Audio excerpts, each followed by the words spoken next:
What it do? Welcome to the J-Boy Sports Podcast. Please like, share, and subscribe if you enjoy the video. If you don't love it, you can still do those things because you're helping a brother out. And helping a brother out is helping a brother out, which means helping a brother out is never bad. Make sure that you hit that notification bell so you don't miss any of our great content. Make sure that you comment because I love to have conversations in the comment section. I will love to have a conversation. I will definitely reply, I promise you, because ball is life. Lastly, hang on towards the end to catch our suggested videos that we know you will love. Now, Tracy McGrady, T-Mac, the great T-Mac himself, came out recently, had some comments about, the rings and where he would be if you replaced him with Kobe Bryant. Now, normally I would be on somebody's behind about this because you just think you're just gonna take Kobe out and you're gonna have a ring, right? And there's reasons why this is, most of the time when people say stuff like this, they try to say, oh, LeBron would have more rings with Shaq or have a three-peat with Shaq. And I'm like, yeah, not happening. And normally most guys, if they tried to pull that, I would be like, get the heck out of here. But T-Mac is one of my favorite players of all time. He is. And I do believe he's in the realm of Kobe Bryant. But sometimes the smallest details make the biggest difference. But before I go into why that is, let's listen to T-Mac so that we can get what he said, and then we'll respond. We have too many talented players that come through this league that are championship worthy. What I mean by that, if you take them off a team that is a championship quality team, replace me with Kobe with Shaq. I don't win a championship. You don't think I could carry the Lakers to a championship? Like, I've never had the opportunity. Correct. I felt like if I was put in that position to win a championship, I damn sure would show up and do what I do in the playoffs to elevate my team to that level.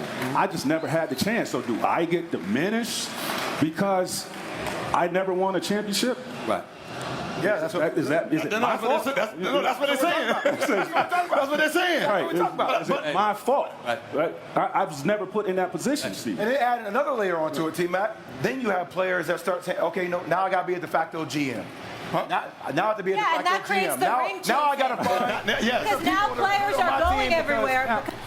So that's Tracy McGrady, and I have respect for Tracy McGrady, so I'm not going to bash him. But at the end of the day, let's say maybe you get one. Maybe. And that's a strong maybe. And there's a few things. Gilbert Arenas is on here too, and I'm going to get him in a little bit because I saw this interview, and he definitely was off the rails per usual.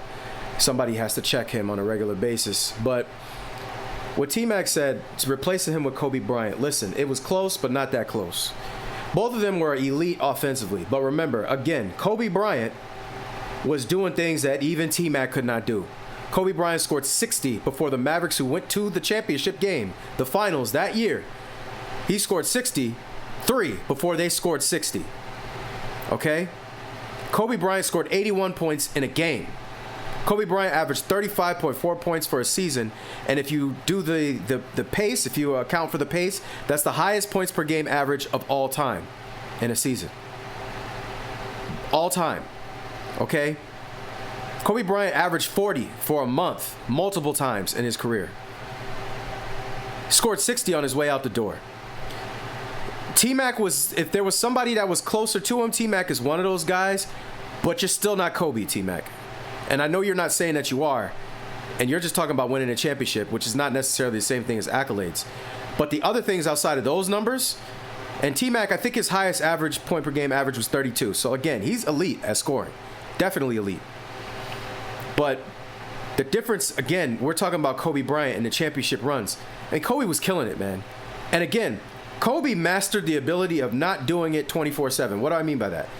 I have videos on here you could check out where Shaq said literally, okay, I think it's in the one where I said, Shaq, Kobe's not a sidekick. Shaq literally said, listen, Phil told us, give the ball to Shaq for the first 3 quarters. In the fourth, you go kill it. So Kobe waited for 3 quarters to really unleash and go crazy. Can you do that, T-Mac? Allen Iverson is another great scorer. Can Allen Iverson do that? See, you guys were trying to cook all game long. You want to know why Kobe was having these crazy explosive games? Because when you're told, just calm it down for 3 quarters, please. take it down a notch, please. And then come fourth, unload. When Kobe's getting 63 before your team has 60, that's him unloading for 4 quarters. For at least 7 or 8 years, that Kobe was in a cage, locked up. Can you imagine what he would have did if he was unleashed the entire time? You gotta be kidding me.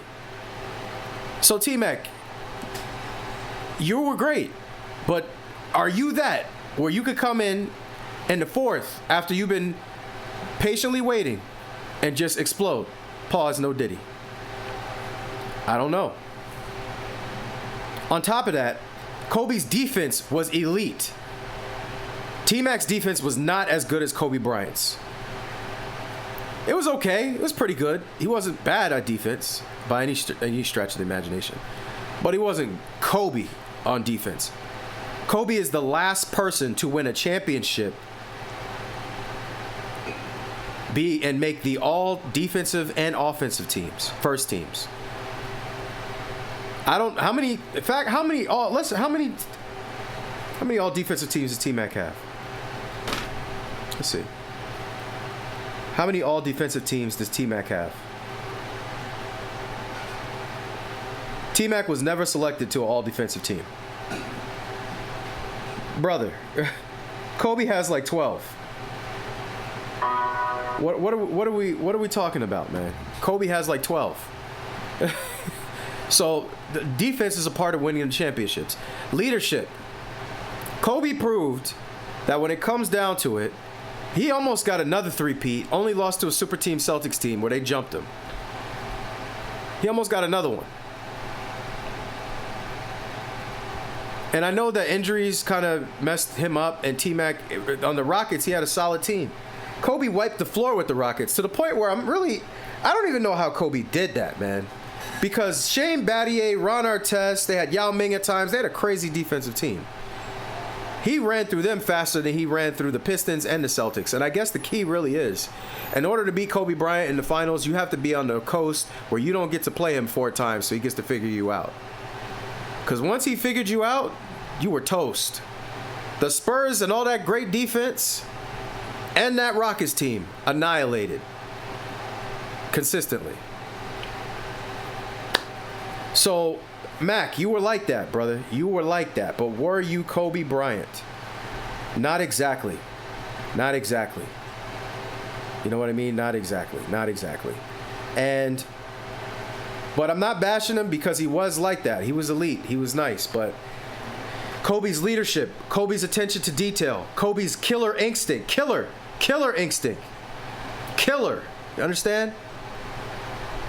He was slightly better on offense.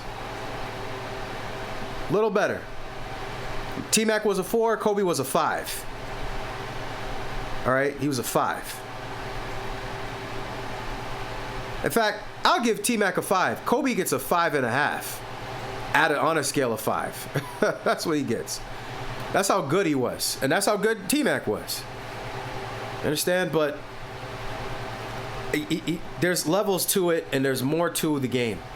Kobe's killer instinct, drive, attention to detail, leadership, and defensive intensity. Mac can't match that. And I love Mac. So this isn't to bash him. And one other thing I just wanted to talk about as we're closing out this video is what the heck? Gilbert Arenas and them in the background. I think Jay Williams is there too. And that's why players are taking it into their own hands and being GM. You mean being cowards? Calling up your buddies and saying, hey, can we join up? Now listen, if you call one guy and say, yo, I think I want to come play in your city. I like your city. I like playing with you. Pause. Then all good. I actually don't have a major problem with that. I don't have a major problem with that. It's okay. But the idea is these guys, why a lot of them still lose, including LeBron 6 times, is because there's a part of you where you are taking the easy way out. You are not building up the calluses and the grit and the determination and the disgustingly ability to not be stopped. The disgustingly atrocious ability to not be stopped is not being built when you run over to your friend's team to get to win a ring. Did you get better, or did your team just get better? Right? Now, sometimes, yes, you do need a better team. Can't deny that. Kobe needed a better team. Right? I can't deny that. But there's also no way that Kobe wasn't putting in the work to also say, listen, I'm the best player in the world. When I get to those final moments of these games, I'm going to destroy everybody in front of me. I just need some help in between. There's a difference between saying that and running over to your friends and be like, yay, we're together. Let's win a ring now. 6, 7, 8, 9, 10. And forget all the work that needs to be done. And that's what seems like happens to a lot of guys. I don't know if you're going to take the shot or I'm going to take the shot. Kobe looked like he played those games to you. Mike looked like he played them games to you. Look, they got beat up. They got bruised. They got bumped. Kobe Bryant got clotheslined by Raja Bell. And I don't even think Raja might have got suspended for one game. Should have been suspended for the series, in my opinion. He clotheslined him straight out. But today, oh, he'd be done. He'd be done. So, running around being GM, nah, man. Work on your game. And if an opportunity comes along, I'm not mad at you for taking it. But don't be trying to join up with 2 other all-stars or 2 other superstars. Don't be joining up. If you're a top 5 guy, don't be joining up with another top 5 guy. That's weak. You should want to beat the best, not necessarily be with the best all the time. So, you know, that's my take on it. And, you know, shout out to T-Mac. I'm not mad at him. I think when the rings come in, it is upsetting when you're a great player like that. I get it. But that's the rules, man. That's how it is. And you were great. But that's a different level. So thank you very much for listening at this to this point. I appreciate it for listening this long. Please like, share, and subscribe. Make sure that you comment because I love to have conversations. I will my goodness. I will reply because ball is life. Make sure that you check that notification bell so you don't miss any of our great content. Hang on towards the end of this video because we have some other suggested videos that we know you love. Appreciate you very much. Thank you very much for your time. Very humble. Much love. That somehow you never get over.